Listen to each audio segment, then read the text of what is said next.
আফগানিস্তানের বিপক্ষে বাংলাদেশ দ্বিতীয় দুশ্চিন্তার বাজ রয়ে গেল কপালে। সুপার ফোরে যাবে তো বাংলাদেশ, আর গেলেও কোন সমীকরণে যেতে পারবে? এই বিষয়গুলো আজকে বিশ্লেষণ করব। অবশ্যই ভিডিওটি সম্পূর্ণ কন্টিনিউ করার অনুরোধ রইল। Bangladesh win but the real battle begins. Super ফোরের সমীকরণ কি বলে? বাংলাদেশ জিতেছে, yes we win the match, কিন্তু সুপার ফোরে ওটা কি নিশ্চিত হলো? The answer is no.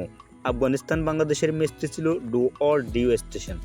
Bangladesh লড়ছে শেষ মুহূর্ত পর্যন্ত এবং মাত্র ৮ রানের জয় ছিনিয়ে এনেছে Bangladesh. This win is emotional, this win is survival.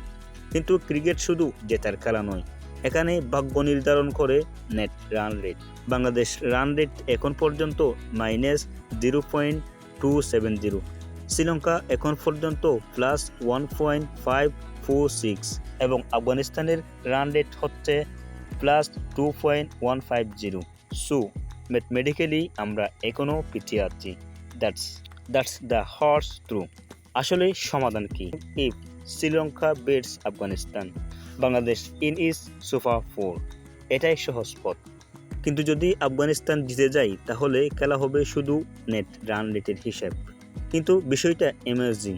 Afghanistan শ্রীলঙ্কাকে 65 রানের বেশি ব্যবধানে হারালো, অথবা রান তাড়া করে 50 বল বাকি থাকতে জয় পেল। দেন কি হলো বিষয়টি? Bangladesh is out. এটাই ক্রিকেটের ড্রামা। জিতেও আমাদের দুশ্চিন্তা শেষ হয়নি। On side victory, other side fuel of elimination. Super ফোরে যাবে কি বাংলাদেশ তাহলে? That's the millions question.